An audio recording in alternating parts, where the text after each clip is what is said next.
Hey, Heather, I'm going to shoot you an email really quick. Okay. Hey, Heather, Melanie, I'm back on. Okay. Hey, Dustin.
And Dustin, just let me know when you're ready for us to start. I'll be ready whenever you guys want to start. I've got everything pulled up. It should be on the screen there. Okay. Well, then I guess we'll give it just a couple more minutes since we're supposed to start at noon, and we'll just get started right at noon. Do you need me to let you know when to change slides, Dustin? Yes. Okay.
Okay, well, we'll go ahead and get started. This is Heather Smith with the Kansas Department of Health and Environment, and I am going to do a quick introduction here of Kayzy Bigler, our guest speaker for the day.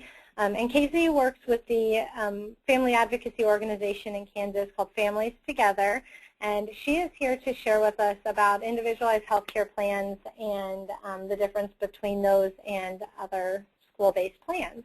So Kayzy, I'm just going to let you take over, and you can share anything else you'd like to share. Okay, well, thank you, Heather. Hello, everybody. I'm really excited to be with you. I think the project that you're working on is very exciting, and I'm going to be very excited to see the outcome when that's all done. As Heather said, my name is Kayzy Bigler, and I'm a parent information and parent-to-parent specialist for Families Together. Families Together is our parent training and information center for the state of Kansas, as well as the Family-to-Family Health Information Center for our state. I'm going to begin today by talking about the IHP and how that connects to other school plans such as an IEP, IFSP, and 504 plan. So we're going to go through how those connect and talk a little bit about what laws pertain to those. So many children require special services in order to participate with their peers in educational settings. So today we're going to learn about the future, about the different plan options available based on the child's needs, the laws that apply to these plans, and how the IHP helps make sure that the appropriate services are provided for children with special health care needs. The first one that we're going to start to look at is the individualized health care plan, I mentioned to you before we're going to talk about the different educational plans. The first one that we will look at is the individualized family service plan. You're going to hear me refer to that as the IFSP. Then we have a 504 plan, and then we'll have the individual education program, which I'll refer to as an IEP. And then we're going to talk about the laws that govern all of those. Today when we're talking about the laws, we're going, oh, please change the slide, I'm sorry. So one more. Thank you. We're going to begin today, as I said, with the Individualized Family Service Plan, the IFSP. An IFSP is an early intervention service for infants and toddlers with disabilities and their families. The term infant or toddler with disability means an infant or toddler from birth to age 2 who need early intervention services due to either the child having developmental delays or a diagnosis that indicates a high probability of developmental delays. This plan that's designed for those children, as I said, birth to 2, is part of Part C of IDEA, Individual Disability Education Act. That is the law that governs that. An IFSP is really family-oriented, so it's really designed around the family and then addresses the needs of the child as well. So when we're looking at an IFSP, it's important to remember that this is a written document. It is based, and go ahead and change the slide. It's a written document based on an evaluation. It lists services and supports the infant or toddler and family needs. It states how services will be provided, and it also states in what environment those services will be provided. They really target what we call the natural environment. And what natural environment means is to the maximum extent appropriate to the needs of the child, early intervention services must be provided in natural environments, including the home and community setting in which the children without disabilities participate. So in other words, the services come to the child. It's not the child going to the services. Please advance the slide. An individual health care plan is a written document designed to meet the specific health needs of a child. If the child has an IFSP and an IHP is developed, the IHP should be attached to the IFSP. By attaching it to the IFSP, it affords them the same legal rights that an IEP or an IFSP is governed under IDEA. Children with disability and or special health care needs who attend child care settings will usually have an action plan developed for them. This action plan must be based on an assessment that should include information from the IFSP. An action plan includes more than just health information on the child. It also includes daily plans, services, accommodations, and modifications that the child needs to be successful in child care environments. Go ahead and advance the slide. Okay, so now we're going to look at Individualized Education Plan, or an IEP as we call it for short. An Individualized Education Program is an annual written document which describes the unique educational needs of a child who receives special education services and how these needs are going to be met. A child can qualify for an IEP if he is age 3 to 21 and has a disability and/or special health care need and meets the criteria for needing special education services. In order to determine if a child qualifies for an IEP, a comprehensive evaluation must be conducted. While both an IFSP and an IEP require an evaluation, their requirements are a little bit different. So just because a child maybe has qualified for an IFSP, when they turn 3, they won't necessarily qualify for an IEP. The evaluation process looks a little bit different. And again, I'm basing everything off of national law. Each state can add to that national law and modify it to be to fit their needs a little bit more as an individual state. So you do want to check with your Department of Education or your Parent Training and Information Center in your state to kind of find out maybe what additional things your state covers. For example, in Kansas, when we're talking about IDEA Part B for those that are 3 to 12 or 3 to 21, we also cover gifted services, which isn't something that's part of the federal. So do make sure you're a little bit familiar too with your state, but know that everybody has to comply with the federal. Where an IFSP was really family-driven, the IEP is child-oriented and developed for the school setting. The IEP is designed to meet the needs of the child so that he or she may participate in the school along with their same-age peers. Now this one, again, is governed by IDEA, but it's Part B of IDEA, where the IFSP was Part C. So with the IEP, it's an annual written document that's based on that comprehensive evaluation that we talked about that determines the child's strengths and needs and how those needs will be met within the school environment. It's a written plan that clearly outlines the child's goals, accommodations, modifications, supports, and related services. Please change the slide. Nursing services would be included under related services. So in order for a child to qualify for an IEP, they must again meet certain eligibility requirements. According to IDEA, the law that governs the IEP, a child is to be educated in his or her least restrictive environment. So in other words, they need to be with peers, same-age peers, as much as possible, according to what their needs are as an individual. Go ahead and advance the slide. So now we're going to look at the IEP and the IHP connection and look at how they kind of work together. As discussed previously, the Individualized Healthcare Plan is a written document designed to meet the specific healthcare needs of the student within the school environment. Students eligible for an IHP may require administration or monitoring of medication, have a stable health condition but may require routine monitoring or crisis care, use a particular device which compensates for the loss of vital body functions, requires substantial and complex or frequent healthcare products to avert disability or death, or procedures, to avert disability or death. This document should be developed by the parents, students if appropriate, and please keep in mind that it is important to include the student as much as possible if they're able to do that. They need to learn those self-advocacy skills. It should include the school nurse and other team members who play a role in the child's school day. While the IHP can be a standalone document, if a child has an IEP, it really needs to be attached so that, again, it has that same protection under IDEA as the IEP. Only by being attached will it then have the IDEA protection. Please advance the slide. Now we're going to look at a 504 plan. A 504 plan is a general education intervention. So it pertains to a bigger population. So who is a person with a disability under Section 504? Well, there are 3 parts to this definition.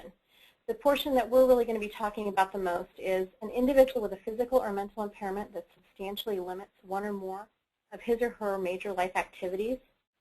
So when I say major life activities, the definition of that is, in general, includes, but are not limited to, caring for oneself, performing manual tasks, seeing, hearing, eating, sleeping, walking, standing, lifting, bending, speaking, breathing, learning, writing, reading, concentrating, thinking, and communicating. So you can see it covers quite a very broad area. When we talk about major body functions, these include the operation of a major body function that include but are not limited to functions of the immune system, normal cell growth, digestive, bowel, bladder, neurologic, brain, respiratory, circulatory, endocrine, and reproductive functions.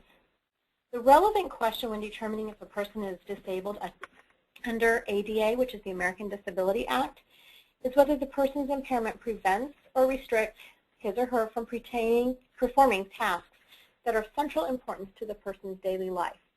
So does it interfere with their daily function and abilities? Please advance the slide.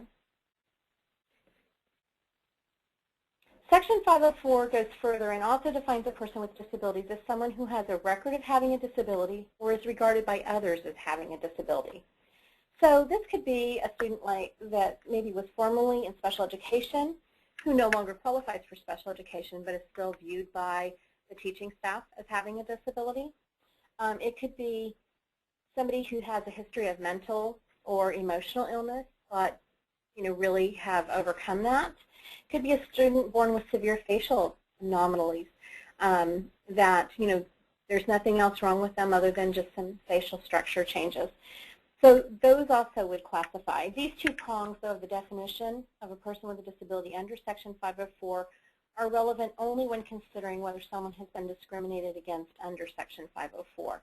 They do not provide a basis for FAPE, which is free and appropriate public education.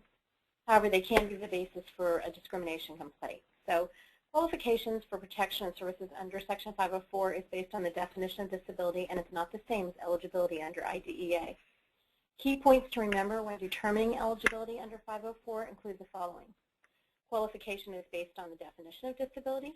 Qualification is not age restrictive, as with IDEA. IDEA covers, remember, 3 to 21. With 504 plans, it covers individuals from birth to death. Qualification is not related to specific categories of disabilities, as with IDEA. Qualification is based on the functional impairment of a physical or mental impairment, not just the need for special education services. Advance the slide. Remember, both the 504 plan and the IHP are written documents that address the unique needs of the individual.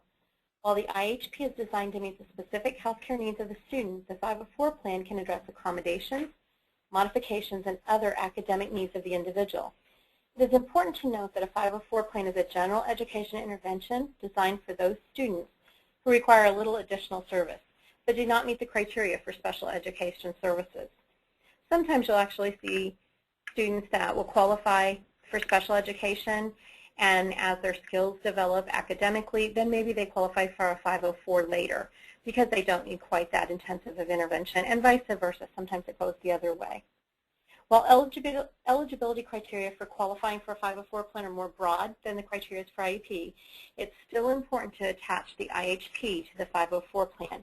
Again, by attaching that to the 504 plan, you have given it the same protection that the 504 plan has under ADA, American Disability Act. Now we've talked about the 3 different plans, educational plans. Now we're going to look at the laws just a little bit more. When we talked about the Section 504, the law that governs that is part of the Rehabilitation Act of 1973. Congress then enacted Section 504, the first federal civil rights law protecting the rights of individuals with disability. Section 504 of the Rehabilitation Act of 1973 provides that no otherwise qualified individual with disabilities in the United States shall, solely by reason of his or her disability, be excluded from the participation in, be denied the benefit of, or be subject to discrimination under any program or activity receiving federal financial assistance. Section 504 of the Rehabilitation Act of 1973 and the Americans with Disability Act are both civil rights laws that prohibit discrimination of persons with disabilities. Next slide, please. Okay, let's advance it one more slide. Here. The Individual with Disability Education Act is a law ensuring service to children with disabilities throughout the nation. IDEA governs how states and public agencies provide early intervention, special education, and related services to more than 6.5 million eligible infants, toddlers, children, and youth with disabilities. Infants and toddlers with disabilities, birth through 2, and their families receive early intervention services under IDEA Part C. Children and youth, again, ages 3 to 21, receive education and related services under IDEA Part B. Advance this slide, please. Okay, so we're going to kind of summarize everything that we've just talked about. The IFSP, which is for those children birth through 2, and IEP are 3 through 21, are governed under IDEA, Individual Disability Education Act. And again, I'm following the federal when I'm giving you this, but each state can vary a little bit to that law and what they add to that. 504 plans are governed under the Rehabilitation Act of 1973 and ADA. An IHP should always be attached to any of these 3 plans that a child might have in play. It's very important to attach that because then it gives it the protection under the law that the educational plans have. IFSPs, IEPs, and 504 plans address the educational needs of the child, while the IHP addresses the health needs. So they really work together in a collaborative fashion to meet the needs of the whole person. So I'm going to kind of end at this point by telling you that, I really wish you luck in your project, and I'm really looking forward to hearing the outcome. I would be happy to entertain any questions that you might have. Here is my contact information if you would advance the slide. Please feel free to contact me if you have any questions. I'm happy to answer any questions that you might have. And I guess I'm going to turn it over to you, Melanie, so you guys can open it up for questions. Great. Thank you so much, Kayzy. Yeah, so I'm keeping an eye out for any hands raised, or if anyone has any questions, please raise your hand and we'll be happy to unmute you. I did get a comment regarding if we could disseminate a copy of the latest 504 Act, and I'm sure that we could easily get that and make that available to people through the Heartland's website. Yeah, if you go to your application, you can. I'm sorry, Kayzy, you broke up a little bit. What was that? If you go to your Department of Education, they'll probably have that listed on their website. Excellent, thank you. I don't see any hands raised right now, but Kayzy, I did have a question. So I found it really interesting that by attaching the IHP to the 504 plan or the IEP, you're actually giving it the same protections under that law. Yes. I didn't realize that, and I think that's really important. And because I've heard a lot of people say that the IHP doesn't get brought up when they're working with developing their child's IEP, for instance. I mean, do you have any recommendations for how parents or school nurses, how we can ensure that that gets brought in if the student does need an IHP? Well, absolutely. I work with quite a few families whose children have needed or have IHPs, and they didn't realize that that was, if it was attached, that it became part of the law. And it really does make a difference because it makes sure that whatever is stated in there, whatever procedure is going to be, maybe the child, receives suctioning or something like that, and it happens at certain times of the day. Make sure that those things are being complied with on a regular basis. So it really does ensure the child's safety and the child's well-being by having that attached, because there are recourses then that could be followed if those, if that didn't happen like it should. Very often, school nurses aren't even aware sometimes that children have IEPs or IFSPs or 504 plans. And unfortunately, that's one of those things that it's really important that there's better communication so that this, the school nurse is part of that, because they do have a lot of very critical and important input in that child's education plan and how that pertains to their health. Thank you. Brian Lorenzen has his hand raised. Brian, I just unmuted you. Hi, Kayzy. Hi, Brian. How are you? I'm doing well. The only catch to the copy of the 504, and I'm the one that's causing the trouble, I guess you could say. Schools don't necessarily have the latest copy, and I'd like to get a copy to share with them. Okay. And that's certainly easy enough, Brian. We can do that. Thank you. Not a problem.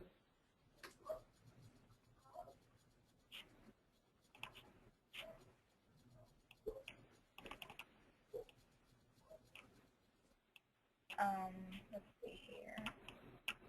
I'm just flipping through and looking for other hands raised. I don't see any. I do see some people making comments, and to just, because this is being recorded, maybe we can have this be more of a discussion. So Charlotte, I think I'm going to, let me move up to you. I'm going to unmute you if you wouldn't mind speaking on your comment. This is Charlotte from Iowa. Iowa does not attach a plan, rationale. The information is included on the formal document, and this is required by our state Medicaid program for reimbursement. Attaching a document means that it's the final, whatever is going to happen, and frequently we have changes on the IAP which need to be updated. It is cumbersome. You have to notify all team members and get their indication that it's okay with them.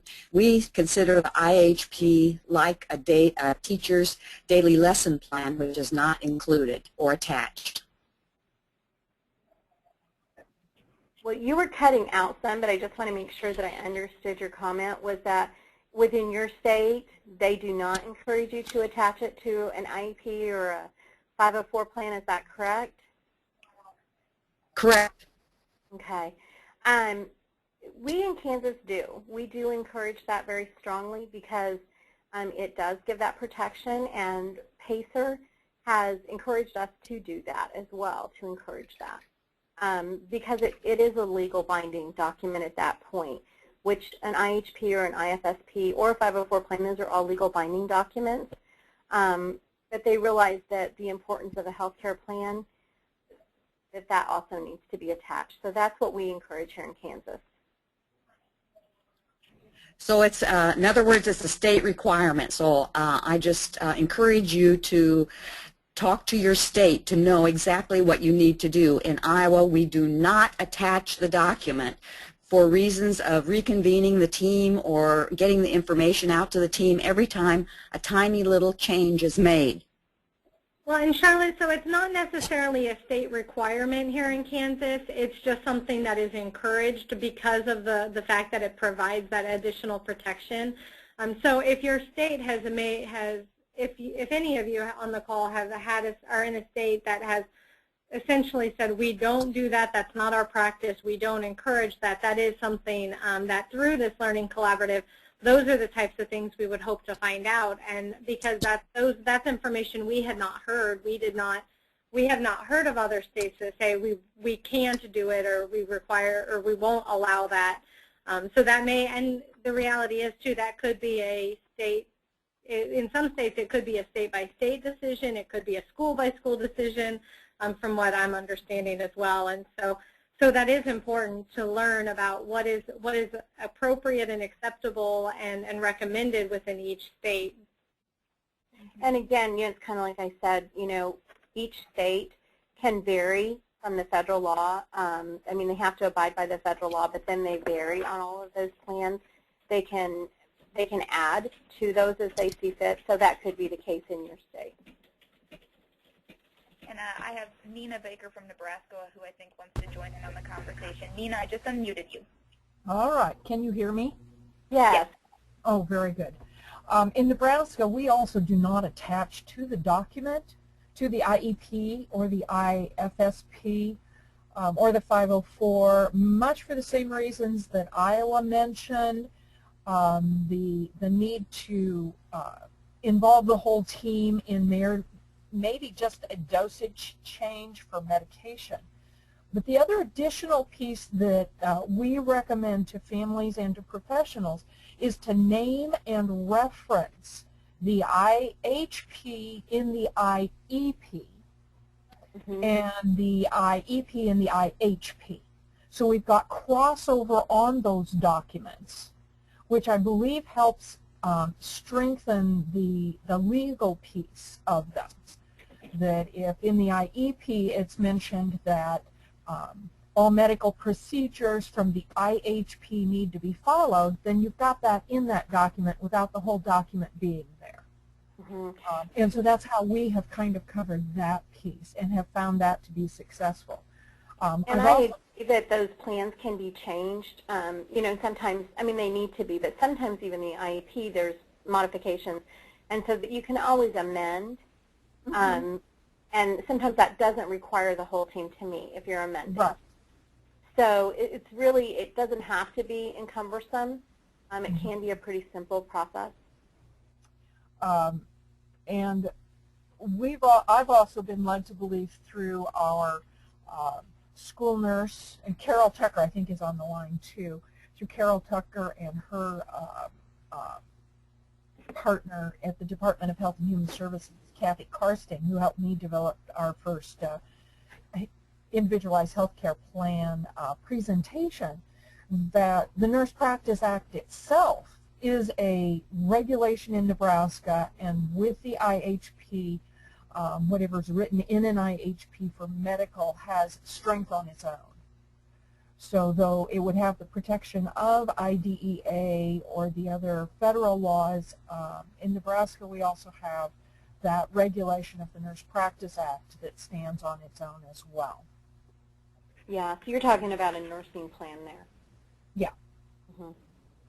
Well, and that's where we get our IHP, is out of the nursing plan. And Nina, you mentioned Carol. She's got her hand raised. She's on the call as well. So I'm going to, Carol, I just unmuted you. Anything I said wrong. Carol, if you're there, I unmuted you.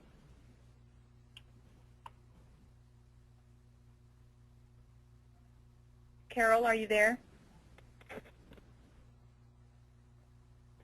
Oh, I saw she just dropped off, so maybe she's having some difficulties on her end. But thank you, Nina, for all those comments. And let's see here, Joanne, I'm going to go to you. I know that you have a question about the differences with the 504. Heather? Yes. Oh, I didn't know if you could hear me. I'm in with a group of professionals here at Children's Hospital, and one of our members here, participants, asked this question, so she might want to address this. Can you tell me, please, what the special remedies are, the difference between 504 and IDEA? Here what I'm finding in Arkansas is that a lot of times the schools are much more willing to do a 504 than they are the IDEA. And is that because of monetary attachment, or what is that? Oh, it's a kind of a twofold question, or twofold answer. And the 504 does not have to be annually updated. It is best practice, but it is not required. So they can update that every 3 years and still be okay. With an IEP, it does require more. It does have to be updated every year. With an IEP, because it's governed by IDEA, it has more strict governing regulations than a 504 plan. So it's a little bit more stringent. It's also really requires much more disciplined qualifications. That comprehensive evaluation really has set areas that a child can qualify through, where a 504 plan is much more broad. So let's say that there's a child that they can't quite put their finger on what's going on, maybe educationally, but they know that there's something happening and they need to assist them, but they can't really get them to fit one of those categories that they would need to be into for eligibility. That's when maybe they would lean towards a 504 plan. So a 504 plan is definitely much easier to develop and less time-consuming than an IEP. An IEP does hold a more stringent standard for the professionals to follow. When they're doing the qualification, who does the examination? Does that have to be through the schools, or can that be through the parents providers? For these services, it would be for the service providers would be the educational team. So for the birth through 2, it would be the infant toddler, whoever your infant toddler programs are in your state would be the ones to do the evaluation. For those 3 through 21, it would be the school as well as for the 504 plan. So it really would be your local district that you'd want to contact on that. Thank you. Mm-hmm. Did that kind of answer the question about the difference between the 504 and the IEP for you? Thank you.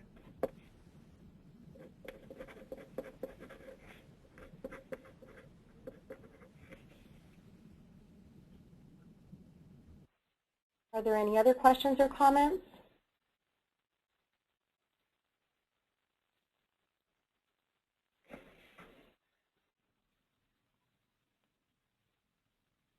Melanie?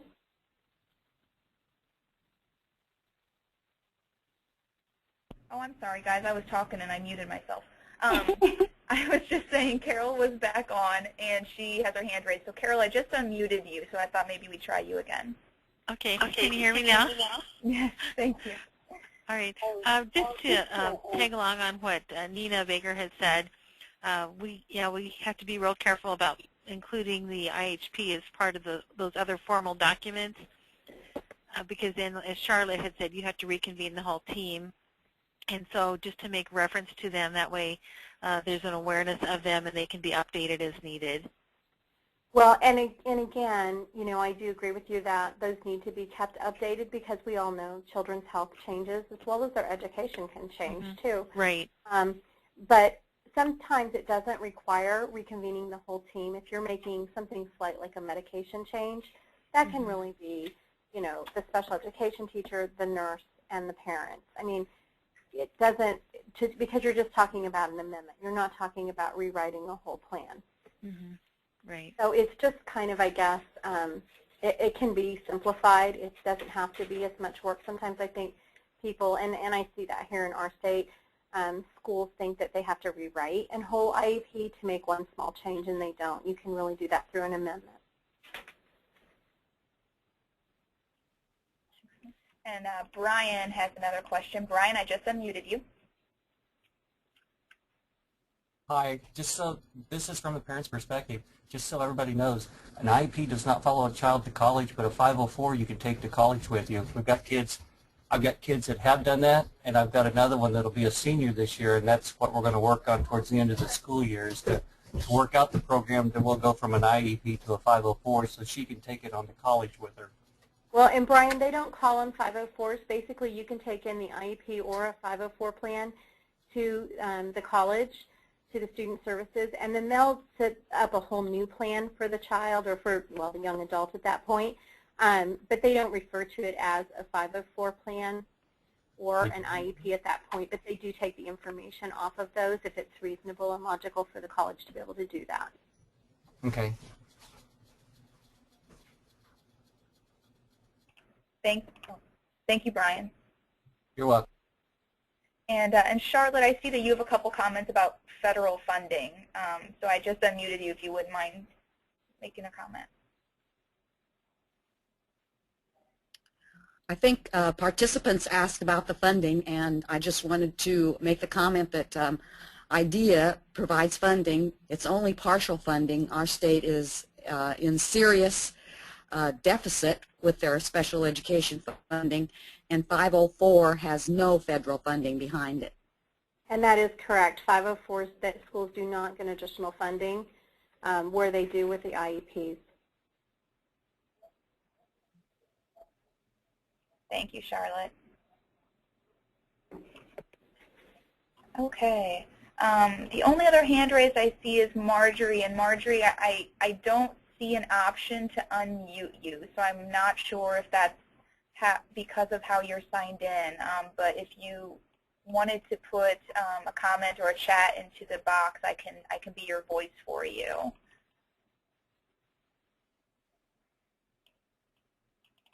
I don't see any other questions right now.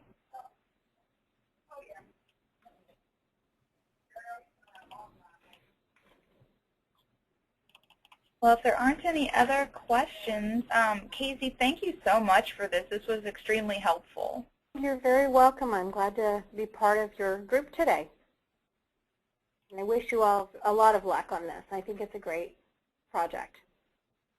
Thank you. And since this was advertised to the region, we do plan on, once the recording is available, we plan to make a link to this recorded webinar on the Heartland Genetics Collaborative website. That should be available definitely within the week, I imagine, and as well as putting the PDF of the slides up. Is that correct, Kayzy? Is that okay if we do that? Yeah, that is absolutely fine. Okay, great. Well, I don't see any more questions, so I guess we can end a little early. And again, this has really been wonderful, and I appreciate your time. Thank you all.